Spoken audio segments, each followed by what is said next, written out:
Real estate రోజు రోజుకి demand పెరుగుతుంది. ఫ్లాట్స్ అని, ప్లాట్స్ అని, విల్లాస్ అని ఇలా డిఫరెంట్‌గా అమ్మకాలు చేస్తున్నారు. అదేవిధంగా వారు కొన్న వస్తువులకి సరైన న్యాయం జరగట్లేదని బాధపడే వాళ్ళు చాలామందుంటారు. ఇలాంటి వారి విషయంలో గూడా నష్టపరిహారం తీసుకునేందుకు అవకాశం ఉంది. ఎందుకంటే వారు తీసుకున్న ఆ సేవకు న్యాయం జరగకపోతే ఖచ్చితంగా తిరిగి వారి నుండి వసూలు చేసేందుకు మరి కమిషన్ ఏం చెప్తుంది? వినియోగదారుల కమిషన్ ఏం చెప్తుంది? ఏ విధంగా ఉండబోతుందో తెలుసుకుందాం. ఇది ఇప్పుడు మనకు ఆహ్, ఇళ్ళు గాని, అపార్ట్మెంట్స్ కానీ, లేతే విల్లాస్ కానీ, లేతే ఊరు బయట వేసే వెంచర్‌లలో మనం ప్లాట్స్, హౌసింగ్ సైట్స్ తీసుకుంటాం కదా! అలాంటి వ్యక్తులు కూడా వినియోగదారులు అయితారండి. సాధారణంగా ఏందంటే వినియోగదారుల రక్షణ చట్ట ప్రకారం స్ ఆహ్, ఇమ్మూవబుల్ ప్రాపర్టీ కొనేవాళ్ళు అది కన్జ్యూమర్స్ కాదు. అంటే మూవబుల్ గూడ్స్ కొనేవాళ్ళు కన్జ్యూమర్ అవుతారు. సర్వీస్ పొందేవాళ్ళు కన్జ్యూమర్స్ అవుతారు. ఇవి విల్లాస్ కానీ, ప్లాట్స్ కానీ, ఫ్లాట్స్ కానీ ఇమ్మూవబుల్ ప్రాపర్టీ. ఇమ్మూవబుల్ ప్రాపర్టీ అయినప్పుడు కూడా ఎందుకంటే సుప్రీంకోర్టు ఓ తీర్పు ఇచ్చింది కన్జ్యూమర్ ప్రొటెక్షన్ యాక్ట్ కింద.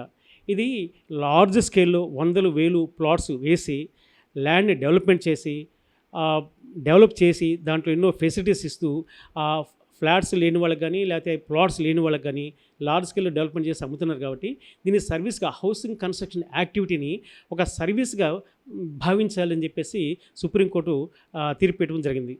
Lucknow development authority versus MK Gupta అని చెప్పేసి దాంట్లో తీర్పు ఇవ్వడం జరిగింది. సో దాని ప్రకారము ఈ విల్లాస్ కట్టే వాళ్ళు డెవలపర్స్ కానీ, అపార్ట్మెంట్స్ కన్స్ట్రక్ట్ చేసే బిల్డర్స్ కానీ, ఆర్ ఊరు బయట ఔట్‌స్కట్స్‌లో ఎకరాల్లో ప్లాట్స్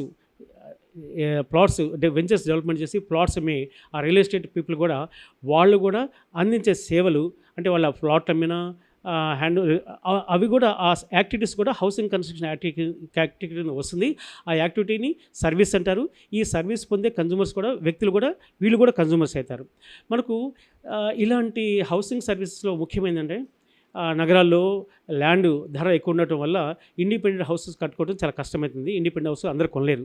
కాబట్టి మనకు నెక్స్ట్ ఆల్టర్నేటివ్ అపార్ట్మెంట్స్ కన్స్ట్రక్షను చాలా మంచి ప్రాచుర్యంకు త్రూఅవుట్ ప్రపంచవ్యాప్తంగా వచ్చింది. సో ఈ అపార్ట్మెంట్స్ కొంటే మనకు కాస్ట్ తగ్గుతుంది, అదేవిధంగా సెక్యూరిటీ ఉంటుంది, అదేవిధంగా మిగతా సర్వీస్ అన్నీ మనం చూసే పని లేకుండా వాటర్ కానీ, ఎలక్ట్రిసిటీ కానీ, కామన్ ఏరియాస్ కానీ మిగతా అన్నీ కూడా ఈ అసోసియేషన్ ఉంటుంది, మెయింటైన్ చేస్తుంది. కాబట్టి దీంట్లో ఫ్లాట్స్ ఎక్కువ మంది కొంటున్నాం. సో ఈ ఫ్లాట్స్ నిర్మించేటప్పుడు కానీ ప్రాపర్ అప్రూవల్స్ తీసుకోవాలి బిల్డర్. ఆ అప్రూవల్స్ తీసుకున్న తర్వాత మనకు ఒకసారి అప్రూవల్ వచ్చిన తర్వాత డిజైన్ ప్లాన్ని మార్చడానికి వీల్లేదు. ఒక కన్జ్యూమర్స్తో కొనుగోలుదారుతో అగ్రిమెంట్ రాసుకున్న తర్వాత సపోజ్ 10 ఫ్లోర్స్ అని అగ్రిమెంట్ అప్రూవల్ తీసుకుంటాడు. తర్వాత కొందరితో ఈ బిల్డరు కస్టమర్స్తో అగ్రిమెంట్ రాసుకుంటాడు. ఆ తర్వాత వీళ్ళ అనుమతి లేకుండా కొనుగోలుదారులు అనుమతి లేకుండా వాడు 11 ఫ్లాట్స్, 11 ఫ్లోర్స్, 12 ఫ్లోర్స్ కడతానికి లేదు. సో అదొకటి. తర్వాత చాలా సందర్భాల్లో డిలే చేస్తుంటారు. సంవత్సరం ఒక 18 మంత్స్‌లోనో 2 ఇయర్స్‌లో కన్స్ట్రక్ట్ చేస్తా అని చెప్పేసి టైం ప్రకారము కన్స్ట్రక్ట్ చేయరు. చాలా డిలే చేస్తుంటారు. అదేవిధంగా అమ్యూనిటీస్ వాళ్ళు ఇవ్వరు.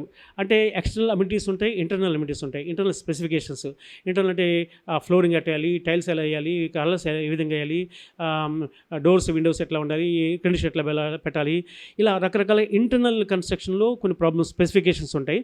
ఆ స్పెసిఫికేషన్స్ ప్రకారం కట్టారు. తర్వాత ఎక్స్టర్నల్ అమ్యూనిటీస్, కామన్ అమ్యూనిటీస్ ఏంటంటే పార్కింగ్ ఏరియాస్ కానీ, ఓవర్ హెడ్ ట్యాంక్ కానీ, లేకపోతే మిగతా స్టెయిర్ కేస్ కానీ, లిఫ్ట్ కానీ, లేకపోతే ఇలా రకరకాలుగా ఎక్స్టర్నల్ అమ్యూనిటీస్ ఉంటుంది. మనకు ట్రాన్స్ఫార్మర్ కానీ, లేకపోతే గార్డెన్స్ కానీ, తర్వాత ఇలా రకరకాల ఎక్స్టర్నల్ ఫెసిలిటీస్ ఉంటాయి. సెక్యూరిటీ కానీ అవి కూడా ఇవ్వరు. కొందరు డిలే చేస్తుంటారు, కాస్ట్ పెంచుతుంటారు, అమ్యూనిటీస్ ప్రొవైడ్ చేయరు, టైం ప్రకారం చేయరు. ఇంకొకసారి ల్యాండ్ లార్డ్స్ ఒకరు ఉంటారు, బిల్డర్ ఒకరు ఉంటారు. వాళ్ళిద్దరి మధ్య డెవలప్మెంట్ అగ్రిమెంట్ ఉంటుంది. వాళ్ళ దగ్గర ప్రాబ్లం వచ్చినా కానీ మనకు డిలే జరుగుతుంది. అదేవిధంగా చిన్న చిన్న బిల్డర్స్ కొత్త వాళ్ళు కొందరు వస్తుంటారు. అందరు కాదు, కొందరు వస్తుంటారు. చాలామంది పార్ట్నర్స్ ఉంటారు, 5-6 పార్ట్నర్స్ ఉంటారు. వాళ్ళ మధ్య గొడవ పడినా కానీ ఈ వెంచర్ ఆగిపోతుంది. ల్యాండ్ లార్డు బిల్డర్ మధ్య గొడవ పడినా కానీ మనకు కన్స్ట్రక్షన్ డిలే అయిపోతుంది. ఒకసారి డబ్బులు ఎక్కువగా అని చెప్పేసి అగ్రిమెంట్ కంటే ఎక్కువ కూడా వసూలు చేస్తుంటారు. తర్వాత పార్కింగ్ ఏరియా, మీ కారు పార్కింగ్ కావాలంటే డబ్బులు ఎక్స్ట్రా ఇవ్వాలని అడుగుతుంటారు. యాక్చువల్లీ నెంబర్ సెటిల్లా కార్ పార్కింగ్ ఏరియాకి సపరేట్గా డబ్బులు వసూలు చేయకూడదు, కన్సిడరేషన్లోనే అగ్రిమెంట్లోనే ఇంక్లూడ్ అయి ఉంటుంది అని తీర్పివ్వడం జరిగింది. కానీ వీళ్ళు ఎక్స్ట్రా తీసుకుంటుంటారు. అది తప్పు. సో ఈ విధంగా మనకు అగ్రిమెంటులో ఏమైతే స్పెసిఫికేషన్స్ ఇస్తారో ఇంటర్నల్ స్పెసిఫికేషన్ని ప్రొవైడ్ చేయాలి. ఎక్స్టర్నల్ అమ్యూనిటీస్ ఏమైతే ప్రామిస్ చేస్తారో అవన్నీ కూడా ప్రొవైడ్ చేయాలి. అదేవిధంగా బ్రోచర్లు చాలా ఇస్తారు. బ్రోచర్లో ప్రామిసెస్ ఏమైతే చేస్తారో మన అగ్రిమెంట్లో లేకపోయినా సరే బ్రోచర్లో ఏమైతే చెప్తారో అవన్నీ కూడా ప్రొవైడ్ చేయాలి. అదేవిధంగా మున్సిపల్ కార్పొరేషన్ వాళ్ళు జిహెచ్ఎంసీ కానీ లేకపోతే ఏదైతే అథారిటీ హెచ్ఎండి కానీ ఎవరైనా కావచ్చు, ఆ అథారిటీ వాళ్ళు అప్రూవల్ ప్లాన్ ఇచ్చేటప్పుడు చాలా వెనకవైపు చాలా టర్మ్స్ అండ్ కండిషన్స్ ఇస్తారు. స్టాట్యుటరీ అబ్లిగేషన్స్ ఉంటాయి. ఆ స్టాట్యుటరీ అబ్లిగేషన్స్ అన్నీ కూడా లిఫ్ట్ దగ్గర నుంచి ఉంటుంది, లేకపోతే రైన్ వాటర్ హార్వెస్టింగ్ పిట్ దగ్గర నుంచి ఉంటుంది, పార్కింగ్ ఏరియాస్ గురించి ఉంటుంది, రకరకాలుగా. తర్వాత సాయిల్ టెస్టింగ్ ఉంటుంది, టైం లిమిట్ ఉంటుంది. అది లేఅవుట్స్ అనుకోండి, లేఅవుట్స్ అయితే దాంట్లో మీకు కామన్ ఏరియాస్ ఎంత ఉండాలి, పార్క్ మనకు కమర్షియల్ ఏరియా ఎంత ఉండాలి, తర్వాత మనకు ఎన్ని ప్లాంటేషన్ ఏ విధంగా ఉండాలి, ఎలక్ట్రిసిటీ ఏ విధంగా ఉండాలి, ఇలా చాలా కామన్ ఏరియా మున్సిపాలిటీకి ఎంత పర్సంటేజ్ అలాట్ చేయాలి, ఈ టెంపుల్కి ఎంత ఉంటుంది అన్నీ రాసి ఉంటుంది. ఇవన్నీ కూడా చేయాలి.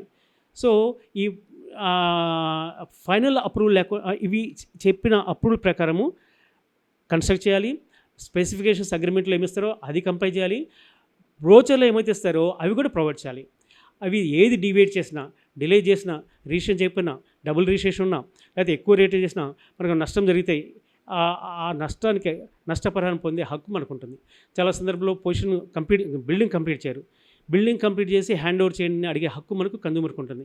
కొన్ని సందర్భాల్లో ఎక్స్ట్రా అమౌంట్ అడుగుతుంటారు. ఎక్స్ట్రా అమౌంట్ అడిగే హక్కు లేదు వాళ్ళకి. అదేవిధంగా మనకు హౌసింగ్ లోను కొందరు ఏం చెప్తారంటే, లోన్ తీసుకుంటే మీకు పొజిషన్ ఇచ్చేదాకా, బిల్డింగ్ కంప్లీట్ అయ్యేదాకా మేమే మీకు ఈఎంఐస్ మేమే పే చేస్తాము మీ బ్యాంకర్కి అని చెప్తుంటారు. కొందరు ఆ విధంగా పే చేయరు, డిలే చేస్తుంటారు. అది మనమే జూబుల నుంచి ఏమన్నా ఇన్స్టాల్మెంట్స్ పే చేయాల్సి వస్తుంది. అలాగా ఈఎంఐస్ కట్టకపోయినా సరే బిల్డర్ మీద కేసు వేయచ్చు. రిజిస్ట్రేషన్ చేయకపోయినా సరే బిల్డర్ మీద కేసు వేసి రిజిస్ట్రేషన్ చేయమని అడగచ్చు. అమ్యూనిటీస్ ప్రొవైడ్ చేయకపోయినా కానీ అమ్యూనిటీస్ ప్రొవైడ్ చేయాలని అడగచ్చు. తర్వాత మనకు కంప్లీట్ అయ్యి మనకి హ్యాండ్ ఓవర్ చేసేటప్పుడు వాళ్ళు మన మున్సిపల్ అథారిటీస్ దగ్గర నుంచి ఆక్యుపెన్సీ సర్టిఫికేట్ తీసుకోవాలి. ఆక్యుపెన్సీ సర్టిఫికేట్ అంటే అది చట్ట ప్రకారం మనకు ఇచ్చే హ్యాండ్ ఓవర్ చేసే బిల్డర్ ఇచ్చే లెటర్ కాదు, పొజిషన్ లెటర్ కాదు.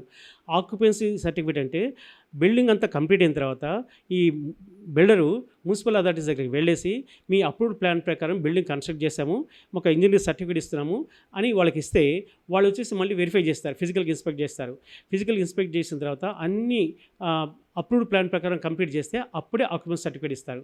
ఏమైనా డీవియేషన్స్ ఉంటే, లేకపోతే లిఫ్ట్ లాంటి లేకపోయినా, ఎక్స్ట్రా ఏరియాస్ బిల్డప్ చేసినా, అలాంటి డిమాలిష్ చేయడం కానీ, లేకపోతే దానికి పెనాల్టీస్ వేయడం కానీ చేసి అంతా ఫైనల్గా సాటిస్ఫై అయితేనే అప్రూవ్డ్ ప్లాన్ దానికి ఆక్యుపెన్సీ సర్టిఫికేట్ ఇస్తారు.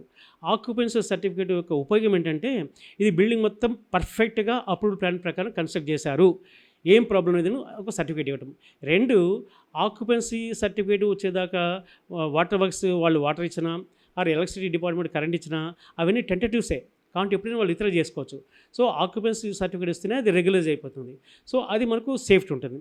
ఈ విధంగా ఈ బిల్డర్స్ మీద ఏమైనా ప్రాబ్లం ఉంటే మనము కన్జ్యూమర్ ప్రొటెక్షన్ యాక్ట్ కింద కన్జ్యూమర్ ఫారంలో వేసుకోవచ్చు. దెన్ రియల్ ఎస్టేట్స్ ఉంటుంది. అవుట్స్కట్స్లో మనకేంటంటే గతంలో ఈ మధ్య కొద్దిగా రేరా వచ్చిన తర్వాత కొంతవరకు చేయగలుగుతున్నాము. గతంలో ప్రాపర్ అప్రూవల్స్ ఉండేవి. హైదరాబాద్ చుట్టుపక్కల చూసుకుంటే ఎక్కడ పట్టిన గ్రామ పంచాయతీ లేఅవుట్స్ అని వేసేవాళ్ళు, అప్రూవల్స్ ఉండవు. ఇప్పుడు మనకు హైదరాబాద్ లాంటి నగరం అయితే అర్బన్ డెవలప్మెంట్ అథారిటీ యాక్ట్ అని ఉంటుంది. దాని ప్రకారం హైదరాబాద్ కానీ, విశాఖపట్నం, విజయవాడ, లేకపోతే ఇలాంటి వరంగల్ లాంటి నగరాలకి అర్బన్ ఏరియాస్ దగ్గర అప్రూవల్ తీసుకోవాలి. హుడా కానీ ఉంటుంది, వాళ్ళు తీసుకోవాలి. అలా కాకుండా అర్బన్ ఏరియాస్ కాకుండా మిగతా టౌన్స్లో కానీ, విలేజెస్ కానీ ఎక్కడ తీస్తే అక్కడ వాళ్ళు గ్రామ పంచాయతీ ద్వారా అప్రూవల్ ఫార్వర్డ్ చేసి డిటీసీపీ దగ్గర అప్రూవల్ తీసుకోవాలి. అంటే డిటీసీపీ అంటే director of country and town planning, వాళ్ళు అప్రూవల్ ఇస్తారు. సో చాలామంది ఏం చేస్తారంటే డిటీసీపీ అప్రూవల్ లేకుండా గ్రామ పంచాయతీ అప్రూవల్ అని చెప్పేసి గ్రామ పంచాయతీ సర్పంచ్ ముద్ర వేసి సంతకం వేసేస్తారు. అవి చల్లదు, యాక్చువల్లీ అది ప్రాపర్ కాదు. అలాంటివి అమ్ముతుంటారు. తర్వాత మనకు ఫైనల్ అప్రూవల్ లేకుండా వాళ్ళకి అంత కంప్లీట్గా యాజ్ పర్ అప్రూవ్ ప్లాన్ ప్రకారం కన్స్ట్రక్ట్ చేస్తేనే వాళ్ళకి ఫైనల్ లేఅవుట్ ఇస్తారు. మొదట్లో ఇచ్చేది టెంటేటివ్ లేఅవుట్ అంటారు. సో టెంటేటివ్ లేఅవుట్ ఇస్తే దాని ప్రకారం బేస్ చేసుకుని వాళ్ళు రిజిస్టర్ చేయకూడదు, చేస్తారు లేదు.